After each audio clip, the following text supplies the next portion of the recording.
Omoqlarim, kashliqinglar xayrli bo'lsin. Bugun men sizlarga Xemir Botur degan cho'chakni aytib beraman. Amisa quloq silib anglanglar ha? Cho'chak Xemir Botur. Burun bir ovchi o'tgan ekan.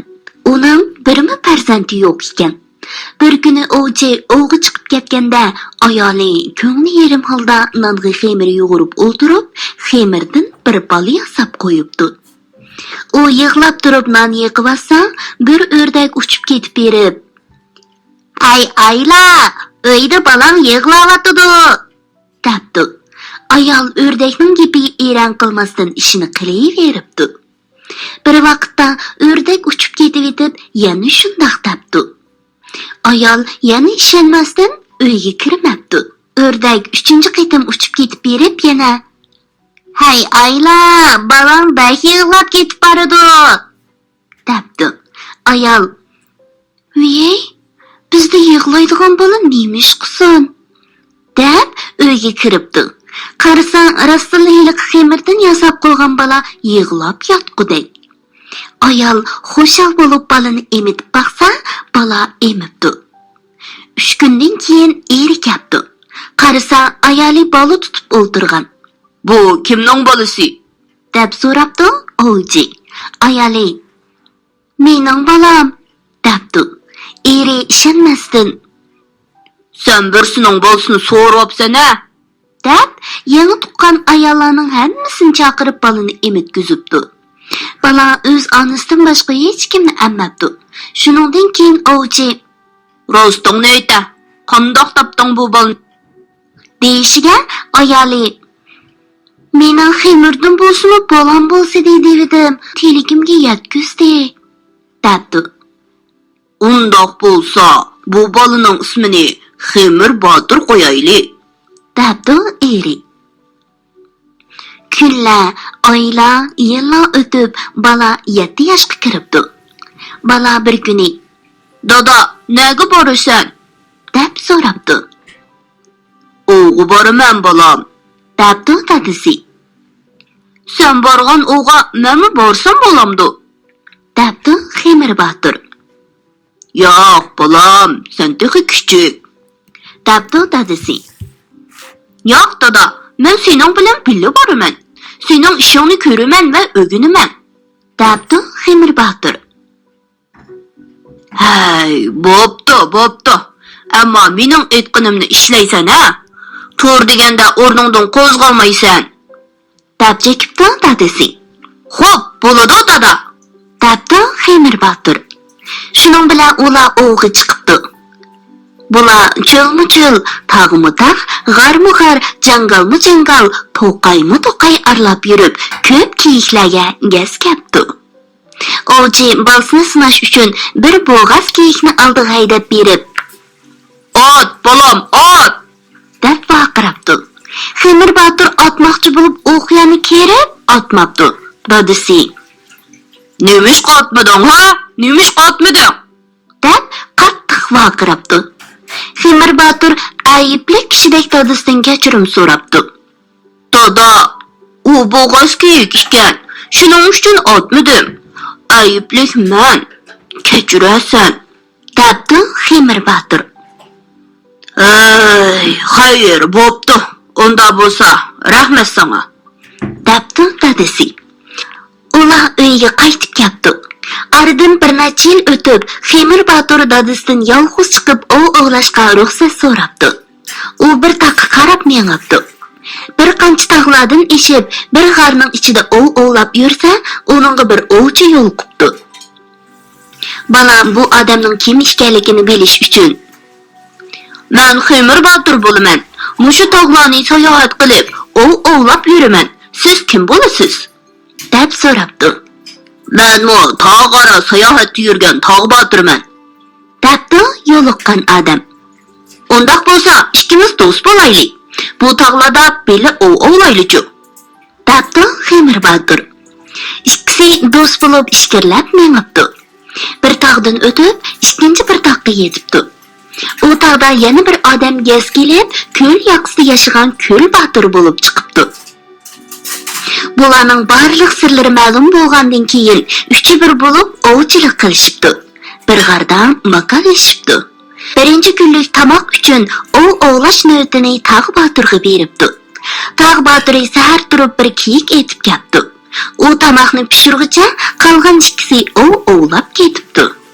Tog' Botur tomoq pishirayotganda o'zi bir g'irish, soqili 7 g'irish bir buvay kelib, "Voy bolam, go'sht pishdimi? Menga go'sht ber-a?" deb so'rabdi. Tog' Botur g'azablanib buvayni qo'g'lab ekan, buvay Tog' Boturni ko'ksidan ittirib etib, qozonning qo'lqidan tutib, barliq tomoqni birli simirib tugitibdi-da. "Xayr xo'sh" deb ketib qoldi. Sheriklari topqinni elib qaytib kelsa, Tog' Botur quruq qozonga qarab bezirib o'ltiribdi. Sheriklari: "Hey, Tog' Botur, bu nima ish? Pishirgan go'shting qani?" deb so'rabdi. Tog' Botur: "O'zi bir g'irish, soqoli 7 g'irish bir buvay kelib yeb ketdi" debdi. Ikkinchi navbatda tomoq etishga ko'l Botur qopdi. Bu chaqdimi yuqorqidek voqea yuz beribdi. Uchinchi navbatda tomoq etishga Xemir Botur qopdi. Uning tomoqi pishib tayyor bo'lganda o'zi bir g'irish, soqoli 7 g'irishlik buvay paydo bo'ldi. Xemir Botur buvayning so'ragan tomoqini beribdi. Buvay yana so'rabdi, ikkinchi qitim Xemir Botur bermabdi. Buvay Boturga kelib esilibdi. Xemir Botur buvayning soqolidan tutib, daraxtga bog'lab qo'yibdi. Angacha sheriklari kelib, buningga hayron bo'lib, xo'shal-xo'ram tomoq yeyishibdi. Bular tomoqni yeb bo'lib chiqcha, buvay daraxtni yildiz bilan yo'lib olib ketib qoldi. Boturlar keynidan izlab bir yerga borsa, u bir quduqqa tushib ketgan ekan. Uch Botur maslahatlashib, Xemir Botur tushishga tayyin bo'ldi. U arg'amchi bilan belini bog'lab tushishiga, yiliqi buvay uningga eslibdi. Xemir Botur buvayni o'ldirib qarg'udak bo'lsa, bo'yniga jiq oshqushlar esilgan bir qora mushuk paydo bo'ldi. U darhol mushukning qillisini elib, oshqushlarni qo'lga tushiribdi. Ikkinchi tarafga qarasa, qator selingan imoratlar turgan. Yugurib berib bir eshikni ochsa, bir sanduqqa selib qo'ygan hur qizni ko'ribdi. U qizni sanduq bilan elib chiqib, sheriklarga "Tortinglar" deb yuqoriga chiqiribdi. Qaytib kelib, qolgan eshiklarni echib qarasa, birda liq odam, birda liq hayvonotlar turgan. Odamlar: "Mavoro, u semiz" deb chirqirishibdi. Xemir Botur: "Anlanglar, men yirtqish emas, odam bolasi. Sizlarni ozod qildim. Sizlar endi ozod. Xohlagan yeringlarga ketinglar" debdi. Odamlarni ozod qilgandan keyin Xemir Botur quduqning og'ziga kelib, "Og'aynilar, men keldim. Meni tortinglar" deb faqirabdi. Yiliq ikkisi qizni ko'rgandan keyin niyatini buzib, Xemir Boturni o'ldirishga to'xtam qilishibdi-da, Xemir Boturga arg'amchini tashlab, quduqdan chiqishiga oz qolganda, arg'amchini qo'yib yetibdi. Xemir Botur quduqning tubiga tushib ketgandan keyin, u ikkisi qizni talishib, urushib qoldi. Xemir Botur quduqning tubiga tushganda, sumak-sumaki sunib ketibdi. Ammo o'lmabdi. Bir vaqtda bir hari paydo bo'lib, "Voy bechora odam bolasi, sen menga yaxshilik qilgan, men senga yaxshilik qilay-a?" debdi. Uning har bir uchib qo'ngan yeri saqiyib turibdi. Xemir Botur saqiyib turgandan keyin hara: "Bu boshqa bir dunyo. Men senga yo'l ko'rsatay. 40 kechkunduz yo'l yurgandan keyin tog' bag'rida yashaydigan bir buvayga uchraysan. Shu buvayning murodini hosil qilsang, buvay senga yo'l ko'rsatib beradi" debdi. Ular ayrilishgandan keyin Xemir Botur hari aytgan muhlat ichida buvayga dush keldi. Buvay nihoyat qo'rqinish bilan yer haydab turganda, Xemir Botur: "Buva, bolangiz yo'q bo'lsa bola, qulingiz yo'q bo'lsa qul bo'lay" deb salom berib keldi. Buvay: "Voy bolam, qattiq varqirma. Bu yerda yirtqichlar ko'p. Agar unimizni anglab qolsa, hozir yetib kelib bizni yo'q qilib etadi" debdi. Xemir Botur: Qo'rqmang buva, qo'rqmang. Yiroq safardan kelayotgan bir musofirman. Sizning qushingizni haydab turay. Mening qo'rsqimni to'yg'izing. Debdi. Buvay, "Xo'p, biroq o'lingni chiqarma, ha?" deb chekib uyga ketibdi. Buvay ketgandan keyin Xemir Batur qattiq vaqirab naqsh aytib qo'sh haydabdi. Uning unini anglab, yo'lvaz, sherga o'xshash vahshiy hayvonlar paydo bo'ldi. Xemir Batur o'ziga yaqin kelganlarni tutib, qo'shqa qaytibdi. Bularni urib turib ishlatib, buvay kelgicha nurg'un yerni haydab, etizlikni kengaytib bo'pti. Buni buvay yiroqdan ko'rib, "Qo'yvat, bolam, qo'yvat. Sen yo'qda meni o'ldirdi bu yirtqichlarni nemishqa chaqilding-a?" deb vaqirabdi. Xemir Batur yirtqichlarni qo'shlab bog'lab, buvayga ko'rsatib, "Buva, bular endi sizga tegmaydi" deb qo'yib etibdi. Ondan qo'rsqini to'yg'izib, o'zining maqsadini aytibdi. Buvay, "Bolam, sen mushu tog'ni yoqilab mansang, bir daryoga duch kelinsan. U daryoning o'rtasida bir chinor darxi bor. Chinorning uchida surmuqushning bolalari bor. Har yili ajdaho kelib, surmuqushning bolalarini yeb ketadi. Shu ajdahoni o'ldirsang, surmuqush degan yeringa yetkazib qo'yadi. Ajdahoni hech kim o'ldirolmagan. Mush qilish bilan o'ldirish mumkin" debdi va Xemir Baturga bir qilish beribdi. Xemir Batur buvay bilan xo'shlashib yo'liga ravon bo'pti. Kunlarning biridan tog' yoqilab, osh-yalang'och daryo bo'yiga yetib beribdi. Qarasang, haqiqatan chinor darxi ko'rinibdi. Xemir Batur chinor darxining to'riga kelib demini olgandan keyin putoqlarga eslib chinorga chiqibdi. Qaq yerimiga chiqibla daryoni yerib kelayotgan ajdahoni ko'rib, Xemir Batur yuqori chiqishni to'xtatib, ajdahoga qarshi tayyorlik ko'ribdi. Birdamdan keyin ajdaho chinorga ikki urilib, qushning ballarini dam tortibdi. Shu chaqda Xemir Batur qilishni to'g'ri tutib, etilib tushibdi-da, ajdahoni qoq o'ttirdan yerib, daryoni qonga bo'yabdi. Ajdahoning yerimi daryoning bu chetida, yerimi daryoning u chetida yerilib yetibdi. Shuningdan keyin Xemir Batur holsizlanib, arin deganda qushning o'siga yetibdi. Buni ko'rib qushning ballari Xemir Baturni yutmoqchi bo'pti. Xemir Batur, "Hay jonivorlar, yaxshilikmi yoki yaxshilikqa yomonlikmi?" deb so'rabdi. "Yaxshilik, nima yaxshiliqing bor?" deganda Xemir Batur, "Daryoga qaranglar" debdi. Ular daryoga qarab, ajdahoning ikki parcha bo'lib yotganligini ko'ribdi. "Bu nima voqea?" deb so'rabdi ular. "Bu ajdaho har yili sizlarning aqllaringlar bilan hadilaringlarni yeb ketadi. Men shu ajdahoni o'ldirdim. Ishonmasanglar, onanglardan so'ranglar. Agar yolg'on bo'lsa, meni o'ldiringlar" debdi Xemir Batur. Surmuqushning ballari, "Undoq bo'lsa, bizning qontimizning orsiga kirib-ola, bo'lmasa onamiz seni yeb ketadi" deb uni qanot ostiga otdi. Xemir Batur yetib tamabdi.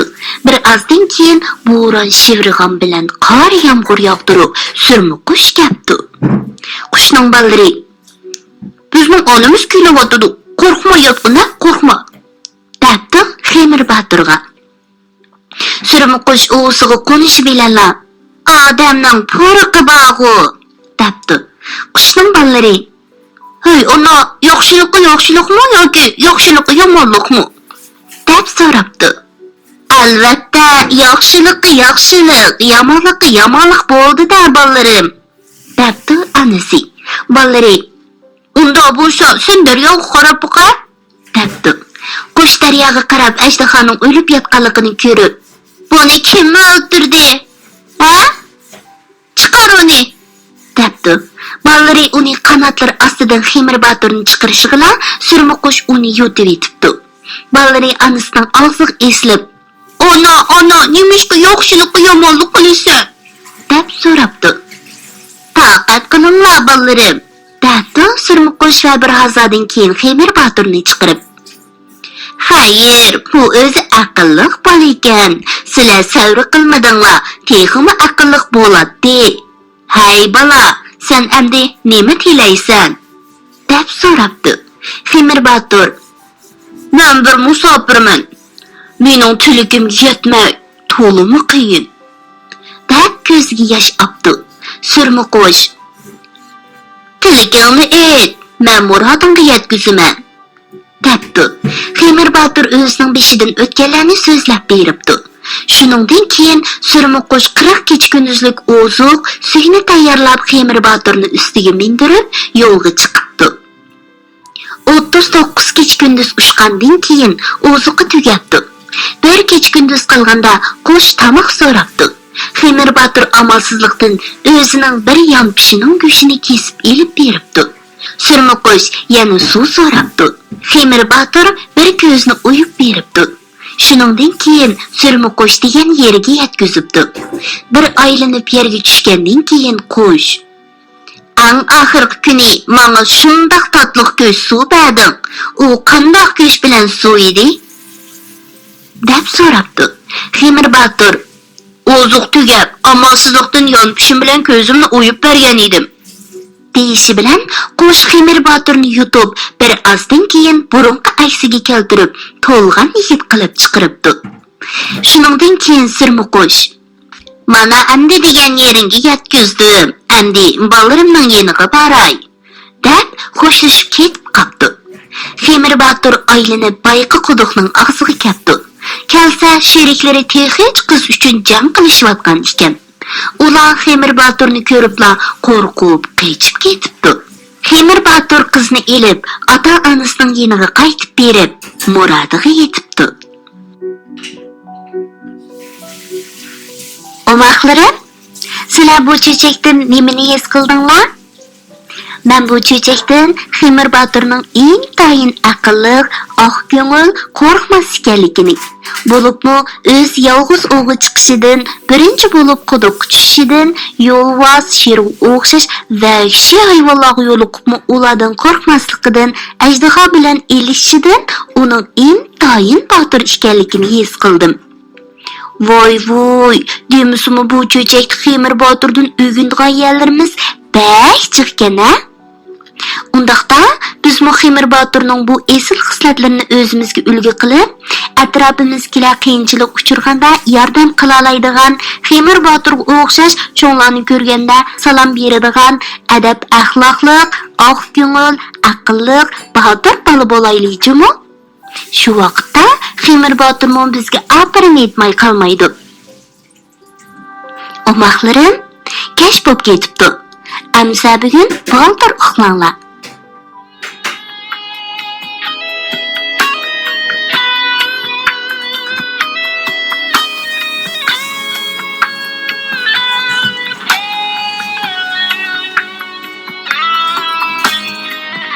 Kekairan koloni bar. Menang anam senamo anam. Kekairan koloni bar. Menang dadam senamo dadam. Kelkerim dişim koloni ben. Bu ailesinin aile.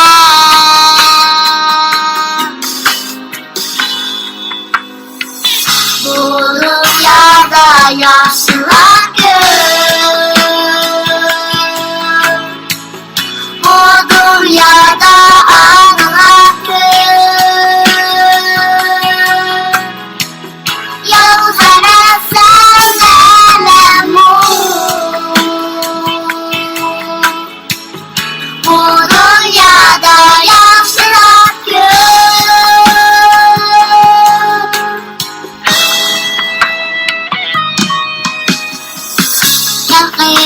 Bizim koloni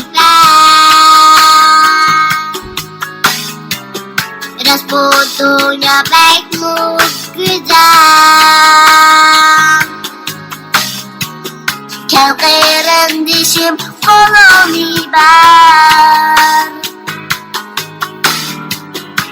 bu güney senin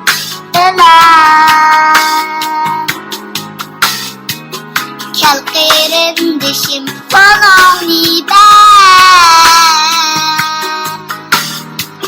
Qol tutuşup ıslah asımız